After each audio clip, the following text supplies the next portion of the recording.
Welcome to TechSquawk, where we discuss how you can maximize the use of your tech stack and how you could achieve zero waste. This is our newest series here at OneLeg, where we serve a tech Neapolitan to all of our users of platforms such as Lead Perfection, Salesforce, MarketSharp, Byte360, Five9, Hatch, Leap. You name it, we let you taste and enjoy. We have some great guests today from our local California tech team, Stephen White, my fellow tech alchemist, and Vic Sun, mastermind. And I'm today's host, Casey Urias. Stephen and Vic, how are you doing today? Doing fantastic. It's a beautiful day out today, other than some loud visitors. I don't know if you've ever seen them. There's a flock of parrots, Rogue, that fly up and down the coast and just wreak havoc. Yes, those are golden-crowned Amazon parrots that have been local to the Southern California area since the 80s, and they have been reproducing and repopulating. It's pretty wild. You should Google it if you're not in the area, because it's very bizarre that they exist in the first place. How about you, Vic? I'm good. I mean, this is really happening. We're talking about birds. This is what I love about this. This is not scripted, people. This is live. We're doing this. We're talking about birds. It's so amazing. Listen, I mean, you give me the opportunity, you give me the in, I'm going to talk about birds. That's just how it is. No, I love it. It's just, people might think, oh yeah, they're going to script that because it's about birds and they've got a flamingo. No. We did not script that. That just came out of left field from Steven. And then you just went into your, expertise as a bird. Oh yeah, no, I try my best to limit myself because I don't want to bore anybody, but yeah, I would venture to say that we are kind of bird people over here at OneLeg. Yes, we are. So, getting back on topic of technology and marketing, the things that OneLeg does that has nothing to do with bird stuff. To get to the boring stuff, right?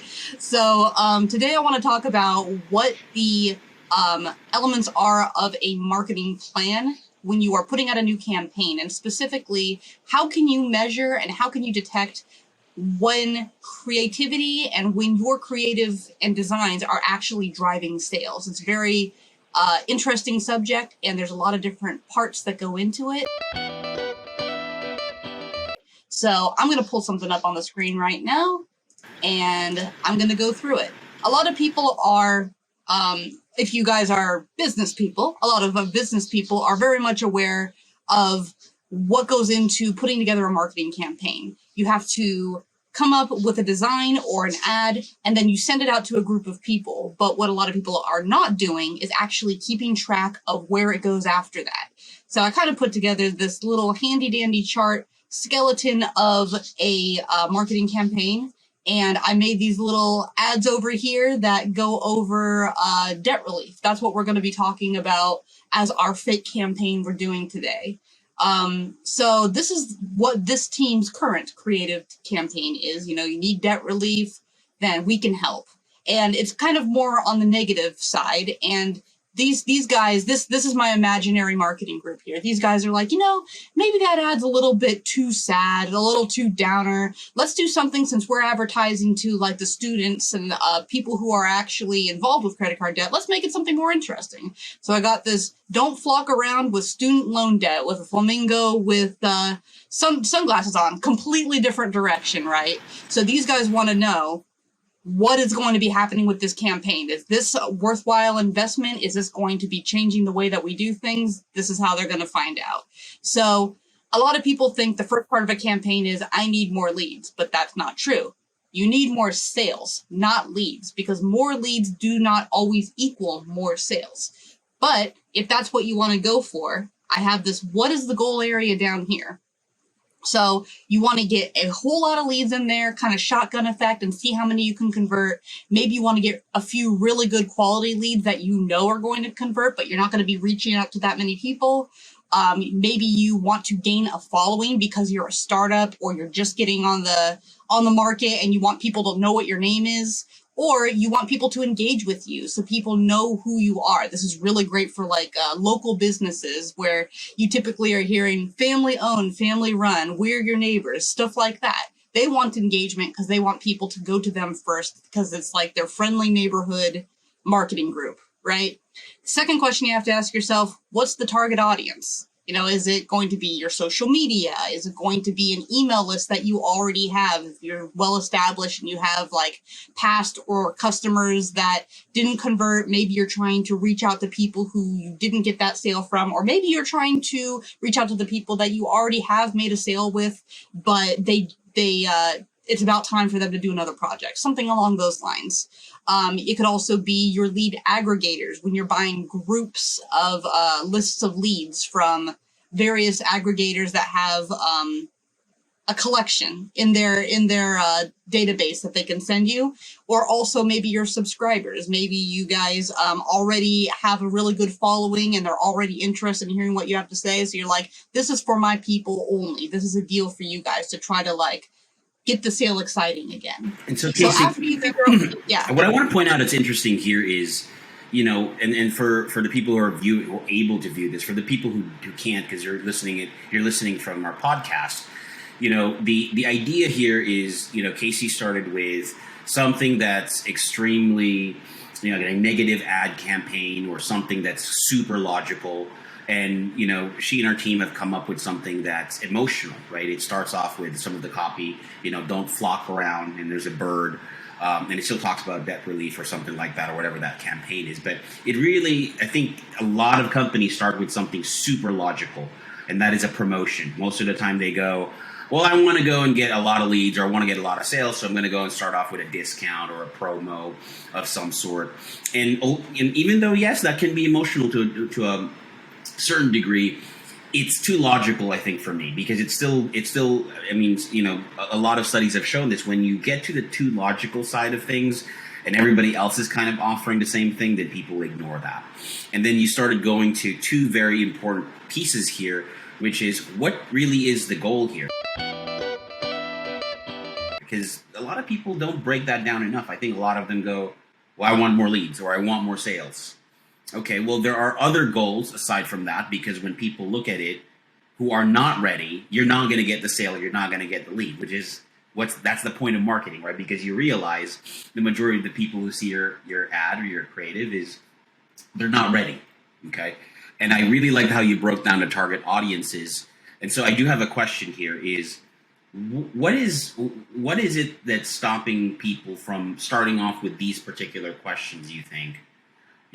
Before they start launching a promotion or just going and saying, yep, I'm just going to go put a promotion, send a text and an email, or, put this on my social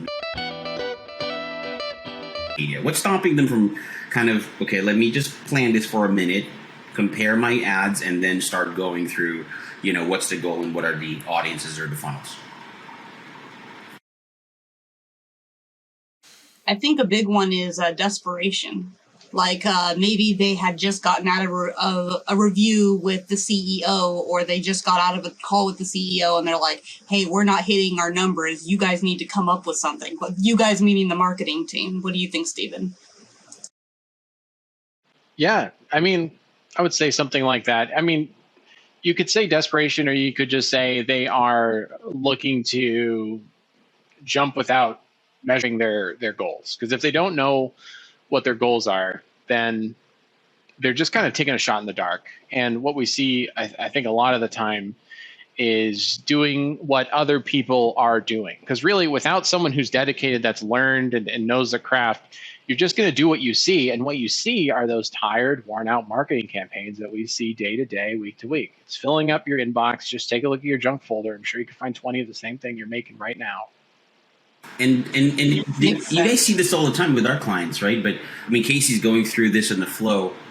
We rarely see this with, the clients that approach us and say, hey, I want to improve. And then you say, well, show us what you've done in terms of a flow or a process. And I'm sure there are companies out there that do have this. But for those that they look at this and they go, I don't know if I can do that, or we've never done that before, what would be your advice to them?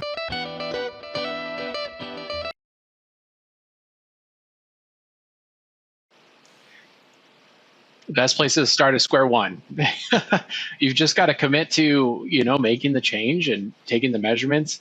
And even on here, if we look at our campaign map, the first thing is to monitor and taking a look at previous campaign performance. what I've seen before is people throw up their hands and say, well, I've just never done it. There's no process, there's no procedure, there's no measurement for me to start from, and no time like the present to get that process started. What do you think, Casey? I honestly can say from experience with people doing it for the first time, putting out something that's really, really different, that anxiety is extremely common, and it's not really a bad thing because it does encourage you to keep on top of your campaign. So you're going to have that anxiety probably the entire time because it's the first time you're doing it, but you'll be able to relieve yourself of the anxiety the more you pay attention and the more that you allow time to happen and calibration to happen, which kind of goes into this next part here. A lot of people, they will get within like maybe 3 days of the campaign and they're like, well, I've only seen like this many people engage. I've only seen this many people respond. We should change it. We have to make it different. We have to make it interesting because nobody's answering the questions. Nobody's doing the thing. It's been 3 days, right? Maybe you put it out on a Friday evening and then it's Sunday. Nobody's engaging because maybe it's 4th of July weekend or something, or maybe it's a holiday. You got to just be a little bit patient, you got your hand on the trigger, but just wait and look because you got to have at least 1 week. That's why I have this week 1 monitoring area in order to really kind of get an idea. Okay, this campaign is not something that I need to change right now. This is something that is getting enough engagement, and I believe it'll build over time. And maybe you don't have any sort of grounds for saying that if it is your first time, but it is helpful to wait 2 weeks. We always kind of push like 2 weeks when we're doing these monitoring analytics and stuff because that first week you're kind of getting your footing. You're kind of making sure, okay, all of the tech is lined up, all the messaging is lined up. People are receiving my messages. I know everything is working properly. And so where is it? Where's the campaign at? And then by 2 weeks, you're going to have data. That's such an important piece. We speak to certain, CEOs and company owners or VPs in marketing, and their first question is, "Oh, I love everything that you guys are doing. If we give you this much money, this is part of our budget. Can we hit next month's goals?" It's like, you're not serious about this. You have no plan. You have a wish. You know what I mean? And to the people who've been around for, we have certain clients who have been around for 20, 30 years, and they've been doing something, let's say for the last 10 years the same way, and they go, well, we didn't see the results in the first week. You've been doing the same thing for 10 years. You know what I mean? And you're expecting it to change drastically in the first week. Again, not serious, right, about improvement, and they really only care about the results. And I think that's a message to, I think, some of the agencies out there or companies that are trying to help. You should say no to companies like that. I mean, we say no to companies like that because we know it's like it's a terrible way to start a relationship. You know what I mean? Because they're not serious about improvement. They're not serious about customer experience. All they want is results. And I think that kind of stems from either greed, impatience, or ignorance, right? I think it was you, Casey, you said maybe, the CEO started getting pissed off and they talked to the marketing VP and said, hey, you're not getting the results. And so now they're like, get it by next month.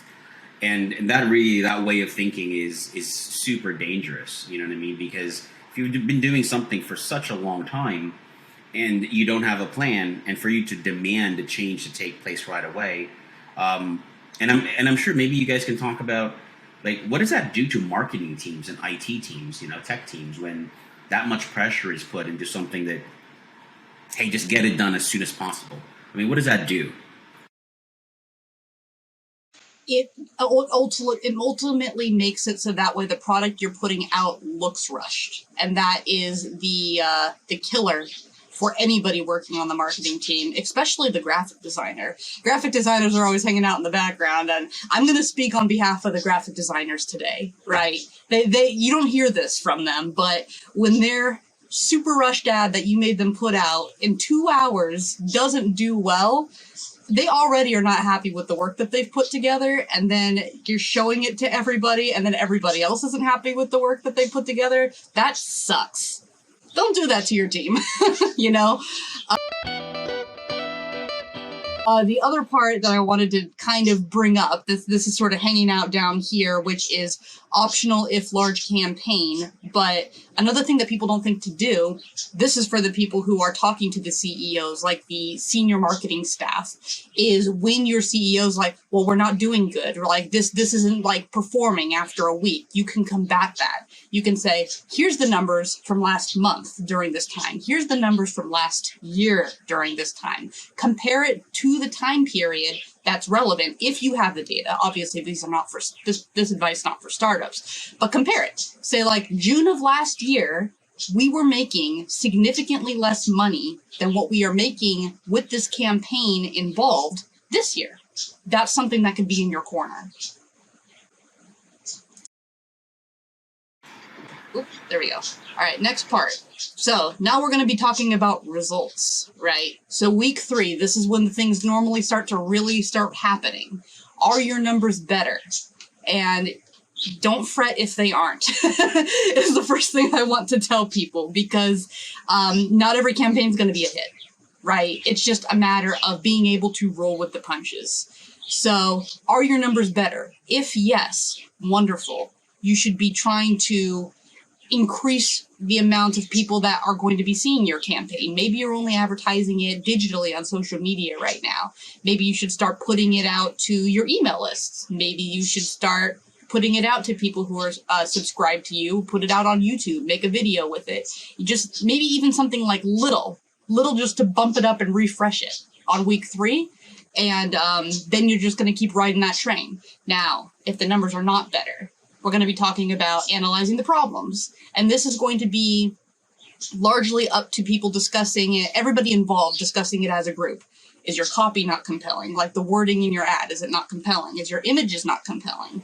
Are you being too aggressive or too wacky? You know, you're getting like way too out of your zone of people you're advertising for? Or are you just not targeting your audience correctly? These are all questions that you can ask yourself in order to try to improve the situation. And you can change some of these, you can change all of these, you can change one of these. Vic, I know that you are an excellent calibrator. What advice would you give people that are trying to work on this step? Well, I think Stephen has a lot of hands-on experience. So, I'd like him to answer this question too. Just in my opinion, just based professionally as well as what I see whenever we deal with our clients. They're a different breed. I think they're the birds of the same feather, but we do come across many clients who I really don't think they understand when you look at these, like analyzing. It's analysis requires data, and when you're a company and you've not analyzed this data, and then you run a new campaign that you've not done before, and it fails, that failure is a data point, right? You don't need to look at it as a just failure. Well, you got data points now as to what didn't work. And if you didn't know all the elements and you didn't compile and you don't have all those data points from before, now you do. So you take that and you start saying, good, this is actually a good thing. Failure allowed me to learn that these elements were not relevant or these elements did not make an impact. And so now I make the next step to calibrate. You can't calibrate without a priori data, right, or knowledge from something. And I think that's one of the things that you need to contend with as a CEO, an owner, or a VP of marketing. If you've not analyzed these things before and you're coming in creating a new campaign and you're relying on it to kind of provide you with the data, when it does fail, because inevitably it will, and you look at that as, look, I learned something, now I can improve on it so that I fail less and less and less over time until it becomes successful. I think that becomes your totem pole for, that's where I build on that, right? I'm going to grow the business. I'm going to get better at it over time.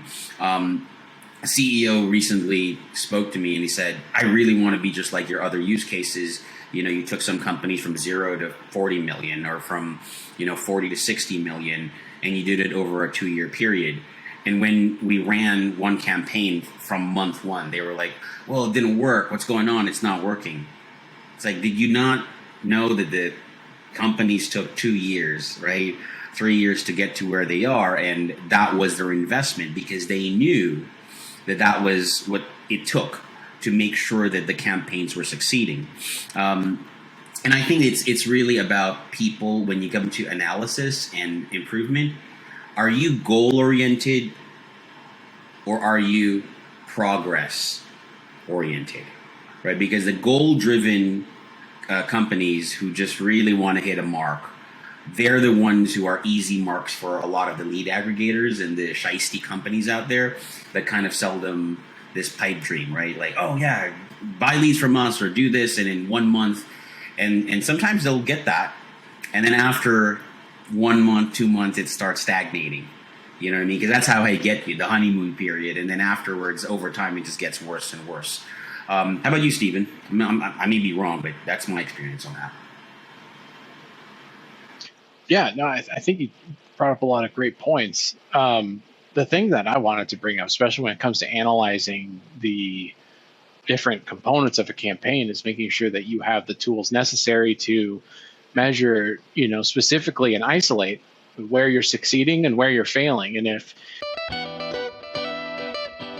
you've had this tired, outdated programming that has existed over the years, maybe it's even just just the other day, I had someone come up to my door to sell me a water bottle to this canvasser. I was so surprised that was even happening. But like you need to be able to isolate where the problem is what I'm getting at. And if you aren't able to say, well, this link is performing better than this link, or this copy is performing better than this copy, if you're not A/B testing while you're analyzing your platform, while you're analyzing and progressing, then you're just not doing it right. You need to be able to analyze, progress, improve, calibrate, and continue, just like we have on this little map here.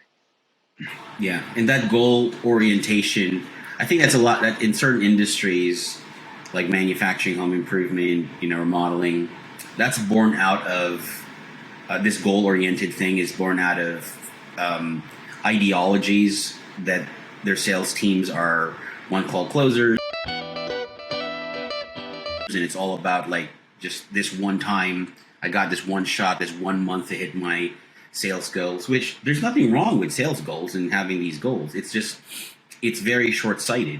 You know what I mean? It kind of says, look, I'm going to put pressure on everything, and if it doesn't work, that was a failure, as opposed to, well, yeah, but it was only a failure at that point. If you progress further, then there might be diamonds in that mine. You just got to keep mining it. And so I think I'm the first to say that we are one of those companies that sometimes I wish we could sell it like some of the agencies in this industry, in our industries, where they sell you like, oh yeah, 1 or 2, 3 months with us, and your sales percentages or all your salespeople are going to start selling more, and all your leads are going to start converting better. Because we almost have this reputation now when we meet people, and we're almost like they feel like it's a bringer of bad news, because we say, yeah, it's not going to be achieved in 30 to 60, 90 days. You're going to have to get your bootstraps on, and we'll calibrate, and here's a improvement plan.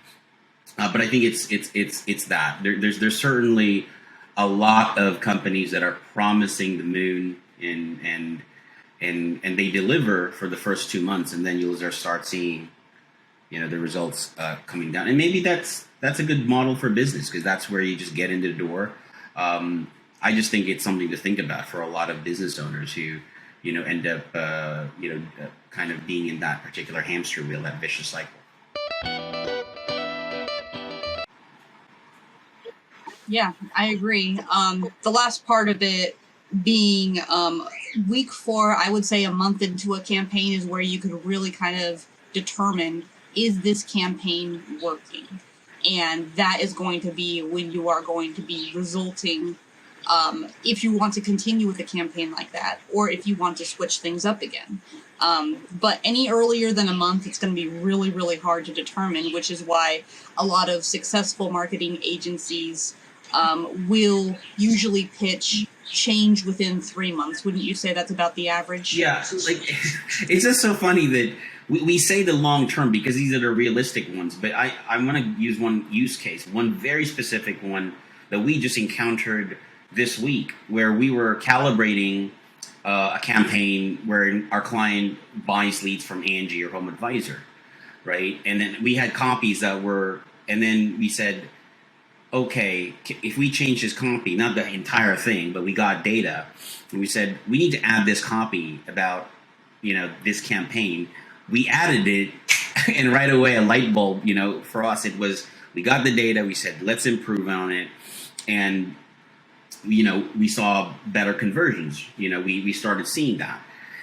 That part right there is often not available as an opportunity when you get into the conversations where the process and progress is secondary to the goal.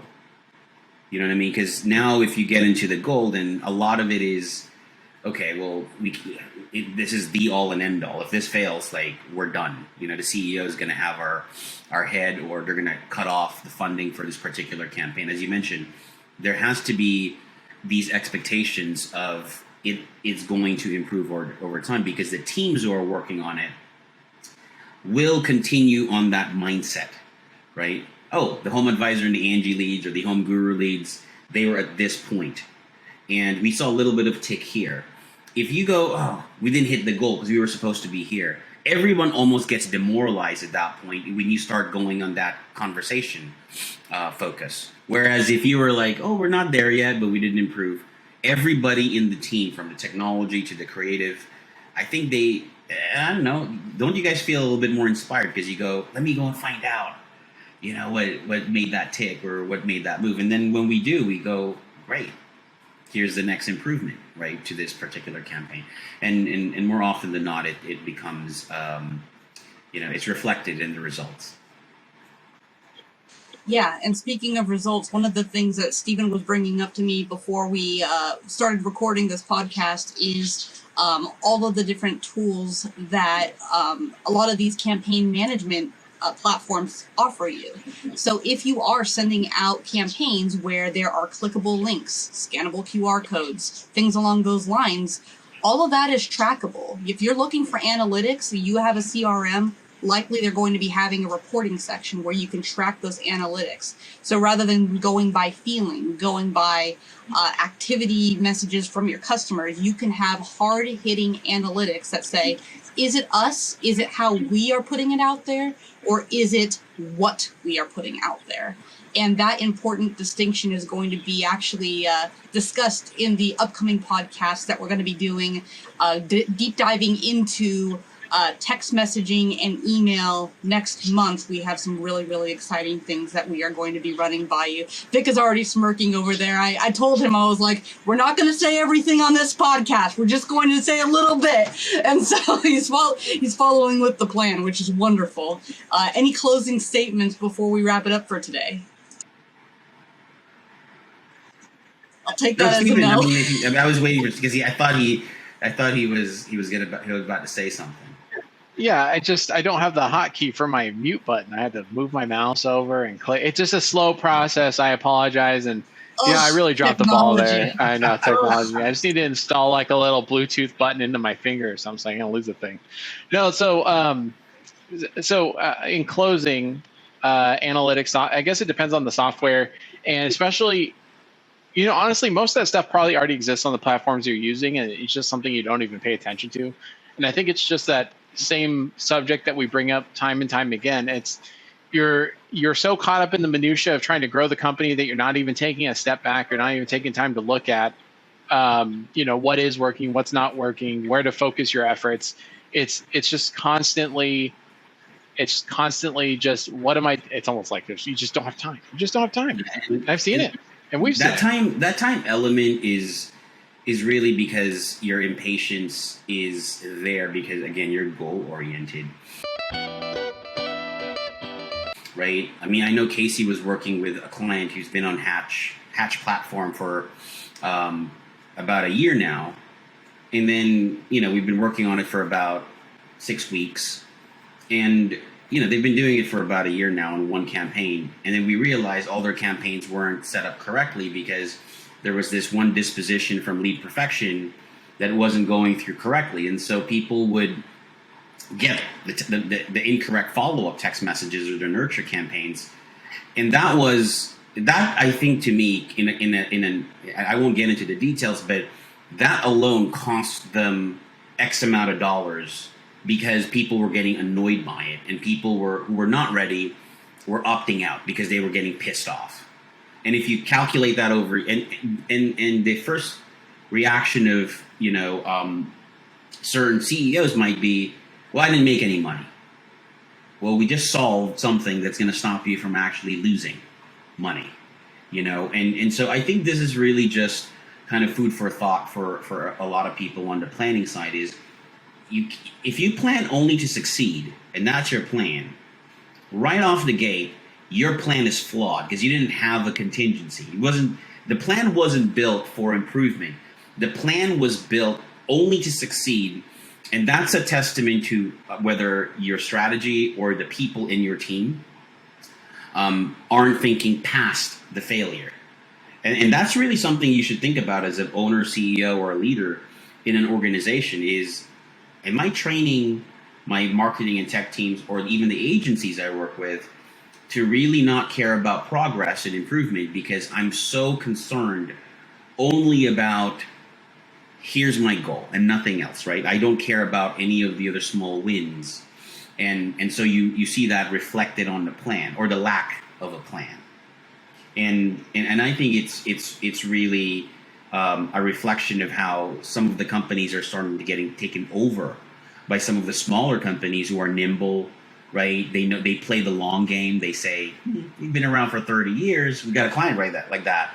They're competing with companies who've been around for 20, 30 years, but their close rates and their conversion are like 3 times because they play the long game. They know the big companies are not going to be moving as much, and they're able to go and take advantage of that. So I think, there you go. That's a little bit of a Easter egg there. If you're a Hatch user and you're about to go and, jump off a ledge because you're thinking the honeymoon period is over and the first 60, 90 days, it was great, and it's no longer the case, right? I would look at your process, your creative. Don't blame Hatch, because Hatch is simply a platform, right? It's not the one who's going to essentially just drive your campaigns. People kind of do that nowadays. They go to their platform and then they say, yeah, I'm gonna go and look for something else that's better.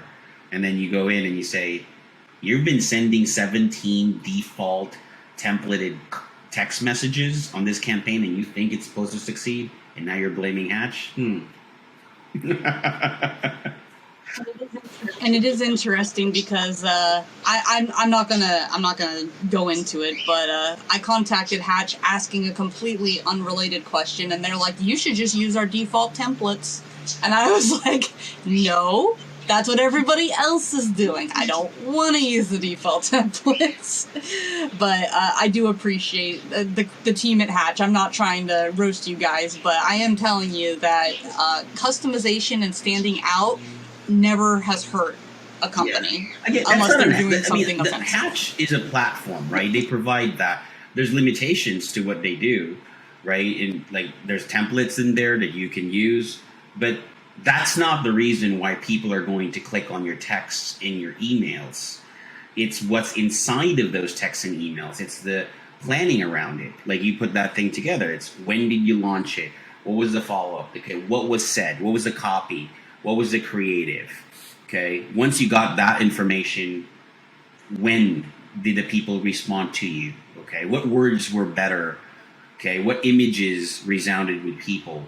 And again, I think that there's room for improvement with companies like Hatch or Marlamar, where you can't send certain types of multimedia, whereas there are platforms out there that can. But the reality is, I think if you want to stick to Hatch and you're having these issues, go for the things that Casey put out as a topic. Look at your plan. Look at your workflow. Look at what you're sending out. And if that's not the thing that's connecting with people, that's not the thing that allows you to convert, okay, your issue and your solution, your marketing solution, is not to move to a different platform. Your marketing solution starts with looking at your plan, looking at your content creative, figuring out if you have your audience targeting down, okay, and then coming up with a plan or a company that can help you to create your plan for improvement.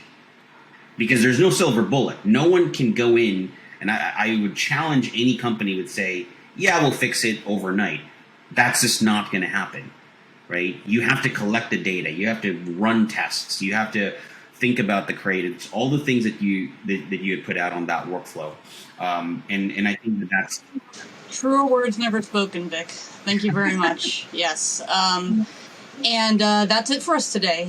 We're running on time. Obviously, we are going to be having follow-ups that tie in with this podcast. So if you're interested in hearing more, just keep listening. You'll hear more. So we hope you've enjoyed our chat and learned a couple of things. As always, we here at OneLeg believe that poor marketing pollutes the planet and that business is full of tired, outdated, indistinct, unremarkable, and underperforming marketing. That sucks. But what sucks even more is that many companies have forgotten what the most important thing of all is, and that's the customer. We are on a mission on behalf of our clients' customers to change that. To learn more, go to zeromarketingwaste.com, where you can subscribe to our blog and this very podcast. You can also find us and follow us by looking for the flamingo and the OneLeg handle wherever you socialize online.